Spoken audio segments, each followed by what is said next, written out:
அப்ப நம்ம நடத்துற அந்த மாநாட்டில் இந்து தேசத்தை உள்வாங்கிய அந்த பிராமணர்களை வைத்து பிராமணிய சடங்குகள் செய்வது சரியா அப்படின்னு சங்கத்தை மேல கேட்கல. நான் திருப்பியும் சொல்றேன், 1000 பேர் நம்மகிட்ட தான் கேட்கிறேன். தமிழ் தேசிய எழுச்சி மாநாட்டில் நீங்க பிராமணியத்தை உள்வாங்குவதை போல அங்கே உட்கார்ந்து நீங்க பண்ணுவது என்பது தலைவருடைய கோட்பாட்டுக்கே நேர் எதிருங்க. இதை தாங்க நாங்கள் அன்னையிலேருந்து சொல்லிக்கிட்டு இருக்கிறோம். எங்களுக்கு சில பேர் மேலே டவுட்டாக இருக்குது. நான் சொல்கிறது சும்மா சாதாரண கருத்து இல்லை, உண்மையான கருத்தை சொல்கிறேன். இதனால இளைஞர்கள் அரசியல் படுத்துறது எதுக்கு? மாநாடு இளைஞர்கள் அரசியல் படுத்துறவங்க. தாவேக்கால இருக்கும்போது எப்படி தாவேக்காவுக்கு அகேன்ஸ்டா திமுகவுக்கு சப்போர்ட்டிவா பேச முடியுது? அந்த ஆட்சிக்குள்ள நாங்கள் அமைச்சர் ஆகிட்டோமோ அப்போ எங்களுடைய ஆட்சி தான். இது எல்லாருமே தெரிஞ்ச உண்மை தான். இது ஒன்றும் பெரிய கேள்வி வைக்க வேண்டாம். அப்போ அந்த ஆட்சியை நம்மளே கொச்சைப்படுத்துவதை போல இது பிஜேபியோடைய ஆட்சியாக நடக்கிறது என்றால் அது காரணத்தை சொல்லுங்க அன்பு தம்பி. யார்? எங்கள் ஆட்சி தான் நடக்குது. டிவிக்கு நான் மீண்டும் சொல்றேன், எங்கள் ஆட்சி தான் நடந்து கொண்டு இருக்கிறது. இதில் ஒன்றும் மாற்று கருத்துலாம் இல்லை. விஜய் எங்கள் தலைவருடைய கோட்பாடுகளை உள்வாங்கி தான் களமாடி கொண்டிருக்கிறார். அதெல்லாம் எந்த மாற்று கருத்தும் இல்லை. இருக்கிற அமைச்சர்களையே இன்னைக்கு மக்கள்கிட்ட நெருங்கி இருக்கிறாருன்னா யார்? வன்னியரசு அவர்கள். ஏன்னா அவர் ஒரு விடுதலை சிறுத்தை, அவர் ஒரு போராளி. முதலமைச்சர் நினைச்சிருந்தாருன்னா ஏங்க உங்களை ஆதிதிராவிட நலத்துறை அமைச்சர் சமூக மாற்றிருக்கிறான் அமைதியாருன்னு சொல்றது எவ்வளோ போகுது. ஆனால் அவங்க தலையிடல, இண்டிபெண்டா இயங்க சொல்றாங்க, அட்டானமஸ் இயங்க சொல்றாங்க. இதுதான் சமூக நீதி.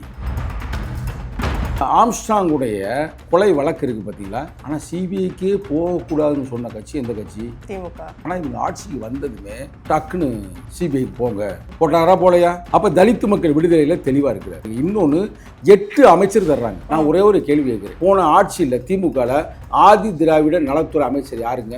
இப்போ எனக்கே தெரியாது. நீ என்ன பெருசாக கேள்வி பயந்துடாத, ஐயோ நமக்கு தெரியல அப்படின்னு. யாருக்குமே தெரியாது. இந்த பார்க்குறவங்களே சொல்ற, போன முறை திராவிட முன்னேற்ற கழகத்தில் யாருங்க ஆதி திராவிட நலத்துறை அமைச்சர்?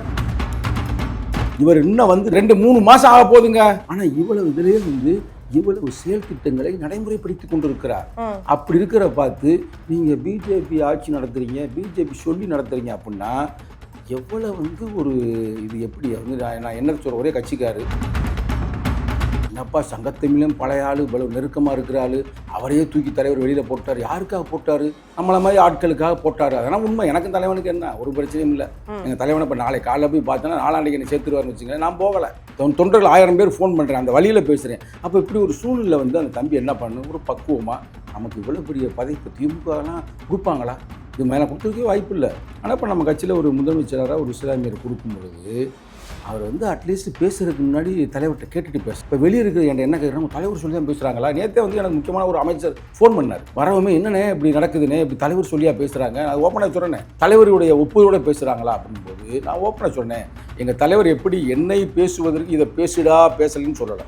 ஒரு சிலபஸை கொடுத்துருக்காரு, அந்த சிலபஸ்க்குள்ளே நம்ம பேசுவோம். அதே மாதிரி அந்த தம்பிக்கு அப்போ அந்த தம்பி அது மாதிரி பேசி இன்றைக்கி ஒரு கூட்டணிக்குள்ளேயே ஒரு சிக்கலை உருவாக்கிட்டார். நாளைக்கு இப்போ விஜய் கோவப்பட்டு எல்லாம் அவங்க கட்சிக்காரர்கள் கோவப்பட்டு என்னப்பா அப்படிலாம் பண்ணுறாங்க அப்படின்னு வந்தால் அது அவருக்கு என்ன ஒரு பிரச்சனை இல்லை. இப்போ எங்கள் தலித்து மக்கள் இப்போ தான் கொஞ்சம் கொஞ்சமாக வந்துட்டு இருக்கிறாங்க. ஒரு ஆளுங்கட்சியோட கூட்டணியில் இருக்கும் பொழுது 2 பேர் வாரியத்தில் சேரலாம். இது வரைக்கும் வாரியம் வாங்கியிருக்காங்களா? ஒரு வாரியத்தில் சேரலாம், ஒரு அடுத்து மேயர் ஆகலாம். ஆலோஷ் ஷானவாஸ் அவர்கள் கொடுத்த ஒரு பேட்டியில் சொல்லியிருக்காங்க, தமிழகத்தை பாஜக தான் ஆளுது அப்படிங்கிற மாதிரி ஒரு விஷயத்த சொல்லியிருக்காங்க. டிவிக்கே வெற்றி பெற்றிருக்கிறது. எப்படி வெற்றி பெற்றதுன்னா, அவங்க யாரோடையும் பெருசாக கூட்டணிலாம் வைக்கல. தனியாக அவர் மட்டும் விஜயுடைய தலைமையில் ஒரு அமைப்பாக இருந்தார். இப்போ நாங்கள் கூட திமுக தலைமையில் ஒரு 10, 15, 20 அமைப்பு இருந்துச்சு. அதிமுகலையும் ஒரு 25 அமைப்பு வரைக்கும் இருந்துச்சு. ரைட்டா? அதிமுக கூட்டணியில் தான் பிஜேபி இருந்துச்சு. யாராச்சும் நீ நம்பினீங்களா விஜய் வருவாருன்னு? இல்லை. நம்ம கூட பார்த்தோம் அவர் வெற்றி பெறுவார். ஆனால் இவ்வளோ பெரிய மாபெரும் வெற்றி வரணும்னு எதிர்பார்க்கவே இல்லை. இன்றைக்கி வெற்றி பெற்று ஆட்சியில் உட்காந்துட்டார். ஆட்சியில் உட்கார்ந்த பிறகு ஒரு சின்ன எடுத்துக்காட்டு, நான் எப்படின்னா ஒரு தலித் பேஸ்டு ஒரு மக்களுக்காக பேசக்கூடிய ஒரு ஆள் நான். சரிங்களா?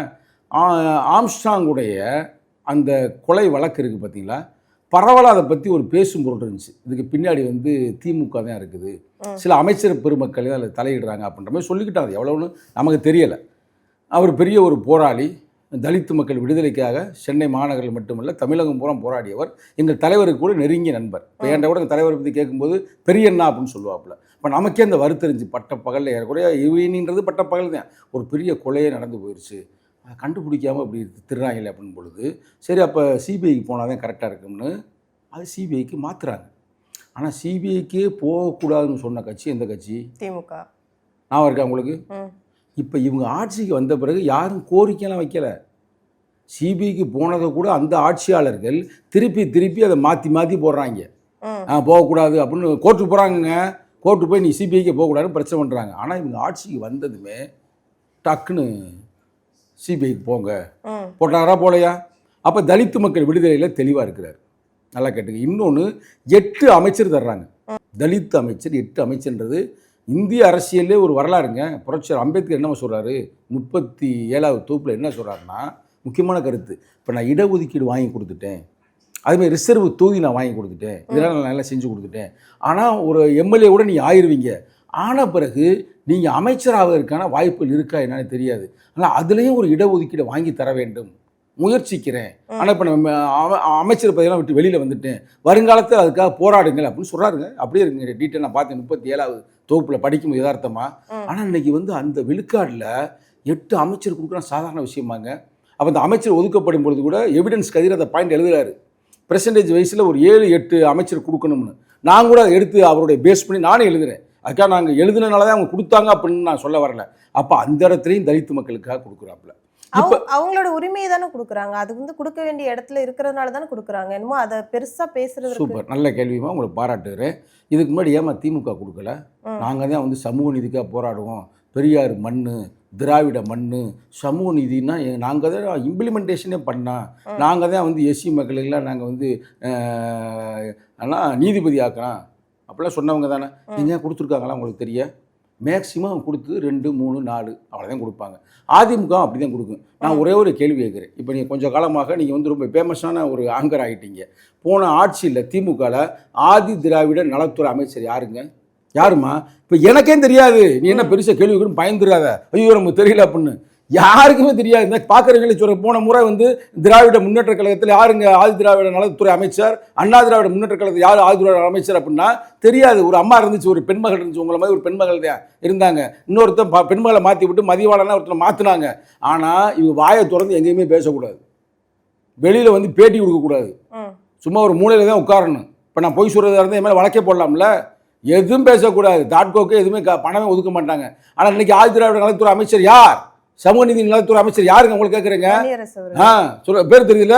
இன்னைக்கு இருக்கிற அமைச்சர்களையே இன்னைக்கு மக்கள்கிட்ட வந்து நெருங்கி இருக்கிறாருன்னா யாரு? வன்னியரசு அவர்கள். ஏன்னா அவர் ஒரு விடுதலை சிறுத்தை, அவர் ஒரு போராளி, ரைட்டா? இப்போ அவ்வளவுக்கு மக்கள்கிட்ட போறாங்கன்னா அவ்வளவுக்கு யார் வந்து இப்போ ஒரு முதலமைச்சர் அழைச்சிருந்தாருன்னா, ஏங்க உங்களை ஆதி திராவிட நலத்துறை அமைச்சர் வந்து சமூக நீதி மாற்றிருக்கிறான் அமைதியாருன்னு சொல்றதுக்கு எவ்வளோ நேரம் ஆக போகுது?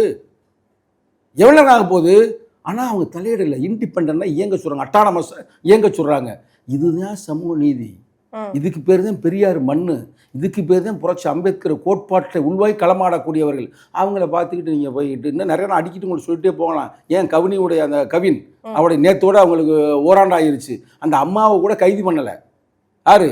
அவங்க அந்த கொலை செய்தால கொலைகாரன், அவங்க அம்மாவை கூட கைது செய்யலை. அப்படி பல விஷயங்கள் அடிக்கிட்டே போகலாமுங்க. போன ஆட்சியில் இவர் இன்னும் வந்து 2-3 மாதம் ஆக போதுங்க. ஆனால் இவ்வளவு இதிலேயே வந்து இவ்வளவு செயல் திட்டங்களை நடைமுறைப்படுத்தி கொண்டிருக்கிறார்.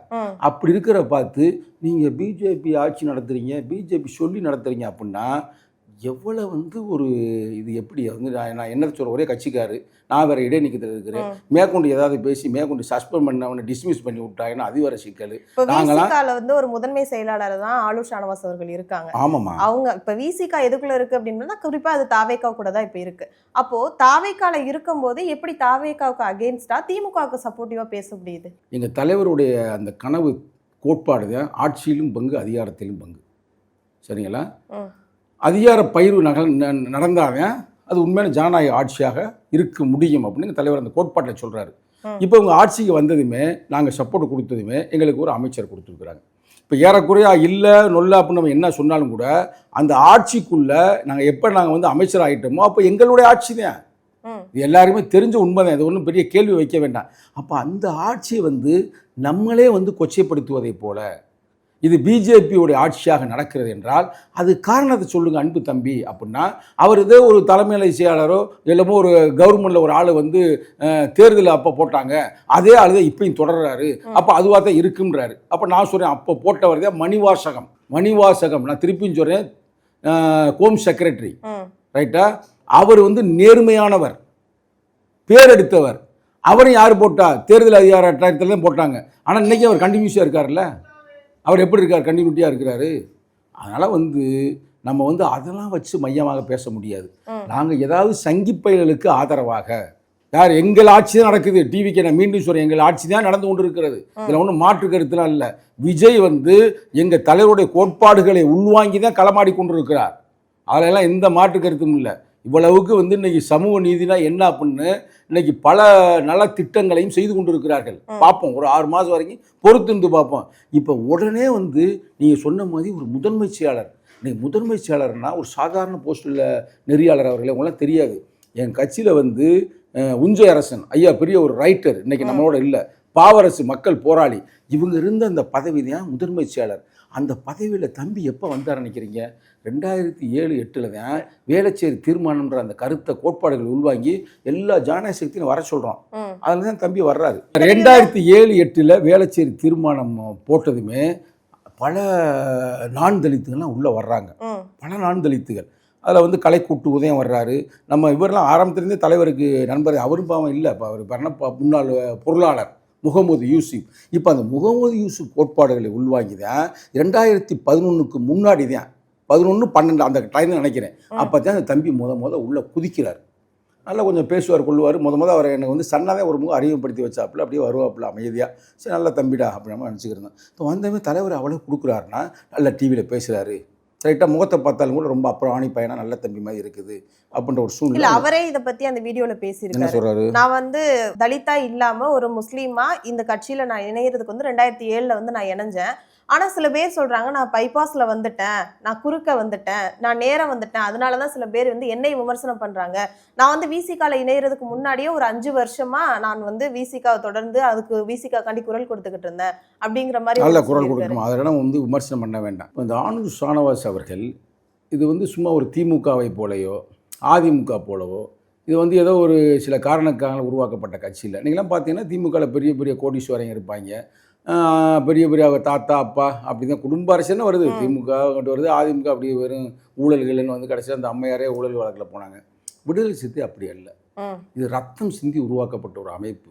ஒவ்வொருத்தனும் கஷ்டப்பட்டு, அதாவது உரிமை கொண்டாடி, இது நம்ம கட்சியில் நம்ம தலைவன்டா நம்ம கோட்பாடான்னு வந்த அமைப்பில் வந்ததுமே தலைவர் உங்களை நம்பி கொடுக்குறாரு முதன்மை செயலர். இப்போ எங்களெல்லாம் நாங்களாம் இப்போ சொல்லப்போனால் ரூல்ஸ் பிரகாரமே பார்த்தா 96 நான் பொறுப்பில் இருக்கிறேன். அமீரகத்திலேருந்து பல விஷயங்கள் நம்ம செய்திருக்கிறோம். அதெல்லாம் இப்போ சொல்லக்கூட நல்லா இருக்காது, ரைட்டாக. நம்மளாம் சாதாரணமாக நாய்க்கு எலும்பு துண்டை போடும்போது தூக்கி வெளியில் ஓட்டாச்சு, கரெக்டாக. அதெல்லாம் நம்ம ஒன்றும் ரைட், நம்ம தலைவர் தாண்டா நம்ம கட்சி தாண்டா அப்படின்னு நம்ம இருக்கோம். ஆனால் அந்த தம்பிக்கு இவ்வளோ கொடுக்கும்போது என்கிட்ட நிறையா பேர் ஃபோன் பண்ணாங்க, என்னென்ன இப்படி எடுத்துமே முதன்மை செயலர் இப்படி கொடுத்தார் தலைவர்னா இந்த தம்பி என்ன செய்யணும், என்னப்பா சங்கத்தமிழும் பழைய ஆள் இவ்வளவு நெருக்கமாக இருக்கிற ஆள், அவரையே தூக்கி தலைவர் வெளியில் போட்டார், யாருக்காக போட்டார்? நம்மளை மாதிரி ஆட்களுக்காக போட்டார். அதெல்லாம் உண்மை. எனக்கும் தலைவனுக்கு என்ன ஒரு பிரச்சனையும் இல்லை. எங்கள் தலைவனை இப்போ நாளை காலையில் போய் பார்த்தோன்னா நாளாண்டிக்கு என்ன சேர்த்துருவார்னு வச்சுங்களேன். நான் போகலை. இப்போ போட்டிருக்காங்களா இந்த தமிழ் தேசிய எழுச்சி விசேஷம் இது மாநாடு, கேள்விப்படல பார்த்தீங்களா நீங்கள்? அது கூட பந்தக்கால்லாம் நட்டுக்கு இருந்தாங்க, தமிழ் தேசிய எழுச்சி மாநாடு. அம்பேத்கரையும் பெரியாரையும் வழி நடத்துறவங்க நீங்க எப்படி பந்தக்கால் நடுறது? ரைட், அந்த மேட்டுக்கு அப்புறம் வருவோம். கரெக்டாக இந்த மேட்டுக்கு முடிச்சுட்டு அந்த மேட்டுக்கு வருவோம். ஞாபகப்படுத்தினால நம்ம மறந்துடுவேன், ரைட்லாம். அப்படிப்பட்ட ஒரு பொறுப்பை கொடுத்துருக்கிறாருன்னா இவர் ஒரு தலைவர்கள கேட்டுட்டு தானே பேசணும். தொண்டர்கள் 1000 பேர் ஃபோன் பண்ணுறேன், அந்த வழியில் பேசுகிறேன். அப்போ இப்படி ஒரு சூழ்நிலை அந்த தம்பி என்ன பண்ணு, ஒரு பக்குவமாக நமக்கு இவ்வளோ பெரிய பதவி இப்போ திமுகலாம் கொடுப்பாங்களா? இது மேலே கொடுத்துருக்கே வாய்ப்பு இல்லை. ஒரு காலத்தில் பொருளாளராக ஒரு பெரிய ஒரு இஸ்லாமியருக்கு கொடுத்து வச்சுருந்தாங்க. அவர் போன பிறகு அவருக்கு யாருக்குமே அந்த கொடுக்கல. ஆனால் இப்போ நம்ம கட்சியில் ஒரு முதன்மை செயலராக ஒரு இஸ்லாமியருக்கு கொடுக்கும் பொழுது அவர் அட்லீஸ்ட் பேசுறதுக்கு முன்னாடி தலைவர்கிட்ட கேட்டுட்டு பேசணும். இப்போ வெளியே இருக்கிற என்கிட்ட என்ன கேட்குறாங்க, சொல்லி தான் பேசுகிறாங்களா? நேற்றே எனக்கு முக்கியமான ஒரு அமைச்சர் ஃபோன் பண்ணார், முந்தா நேற்று வரவுமே, என்னண்ணே இப்படி நடக்குதுண்ணே, இப்படி தலைவர் சொல்லியா பேசுகிறாங்க. அது ஓப்பனாக சொல்கிறேன்னே, ஏன்னா அது மறைக்கிறதுக்கு ஒன்றும் இல்லை. அப்போ எனக்கும் ஆச்சரியமாக இருந்துச்சு, என்னங்க எதுலங்க கொடுங்க பார்ப்போம் அப்படின்னு. நான் பார்க்கல உருப்படியாக, ஆனால் சொன்னால் நான் உள்வாங்கிட்டேன். ஆனால் இது மாதிரி பேசுகிறாங்க, நீங்கள் சொன்னால் அதே கருத்து இப்படி பேசுகிறாங்கன்னு தலைவருடைய ஒப்புதலோடு பேசுகிறாங்களா அப்படின்னும் போது நான் ஓப்பனாக சொன்னேன், எங்கள் தலைவர் எப்படி என்னை பேசுவதற்கு இதை பேசலன்னு சொல்லலை. ஒரு சிலபஸை கொடுத்துருக்காரு, அந்த சிலபஸ்க்குள்ளே நம்ம பேசணும், சரிங்களா? அதே மாதிரி அந்த தம்பிக்கு அவரை போய் இப்படி பேசிப்பான்னு சொல்கிற அளவுக்கு இல்லை. எங்கள் தலைவர் தேவைன்னா அவரே நேரடியாக பேசியிருப்பார்ல. அப்போ அந்த தம்பி அது மாதிரி பேசி இன்றைக்கி ஒரு கூட்டணிக்குள்ளேயே ஒரு சிக்கலை உருவாக்கிட்டார். நாளைக்கு இப்போ இப்போ விஜய் கோவப்பட்டு இல்லை அவங்க கட்சிக்காரர்கள் கோவப்பட்டு என்னப்பா அப்படிலாம் பண்ணுறாங்க அப்படின்னு வந்தால் அது அவருக்கு என்ன ஒரு பிரச்சனை இல்லை. இப்போ எங்கள் தலித்து மக்கள் இப்போ தான் கொஞ்சம் கொஞ்சமாக வந்துக்கிட்டு இருக்கிறாங்க. ஒரு ஆளுங்கட்சியோட கூட்டணியில் இருக்கும் பொழுது 2 பேர் வந்து வாரியத்தில் சேரலாம். இது வரைக்கும் வாரியம் வாங்கியிருக்காங்களா? ஒரு வாரியத்தில் சேரலாம், ஒரு அடுத்து மேயர் ஆகலாம், பல டெவலப்மெண்ட். யதார்த்தத்தை பேசுகிறேங்க. ஏன்னா புரட்சி அம்பேத்கர் என்ன சொல்கிறாரு, ஆட்சி அதிகாரத்தை கைப்பற்ற வேண்டும் என்றால் நீ எந்த வகையான முயற்சியும் செய்யலாம், இன்னும் அடுத்த வேட சொன்னால் மிரண்டு எந்த வகையான சூழ்ச்சியும் செய்யலாம்ன்றாரு. சூழ்ச்சி செய்கிற அளவுக்கு இவனுக்கு அறிவு இல்லை, ரைட்டா? அது வேறு பிரச்சனை. ஆனால் எந்த வகையான முயற்சியும் நாங்கள் செய்யலாம்ல. அப்போ இந்த முயற்சிகளை தடுப்பதை போல இன்றைக்கி வந்து ஒரு திடீர்னு இப்படி ஒரு வார்த்தையை சொல்லுவது தனிப்பட்ட சங்கத்தமிழனுக்கு வழி அல்ல, கட்சியில் இருக்கிற ஒவ்வொருத்தனுமே ரொம்ப வருத்தப்படுறாங்க. இப்போ நான்லாம் வந்து இடைநீக்கத்தில் இருக்கிறனால நான் ரொம்ப பக்குவமாக பேசுகிறேன். பக்குவமாய் உரையாடும் பண்புகள் வளர்ப்போம், யாரையும் பழிக்கும் இழிக்கும் பழக்கம் தவிர்ப்போன்ற கோட்பாட்டில் பேசுகிறேன். ஆனால் வலி அதிகமாக இருக்குது. இதே பழைய சங்கத்தமிழில் இருந்தால் நான் வந்து ஏதோ ஒரு முறை கூட அந்த பையன் ஏதோ சுண்டக்கா பையன் ஏதோ ஒன்று சொன்னேன்னு சொல்லுவாப்பில். அவரே சொன்னாப்பில் என்னென்ன என்ன இப்படி சுண்டக்கா பையன்னு சொல்லிட்டேன்னு. அப்போ நான் அந்த மலையில் இருந்தால் நான் என்னென்ன பேசியிருப்பேன். இப்போ நம்மளை தலைவர் அரசியல்படுத்திட்டார்.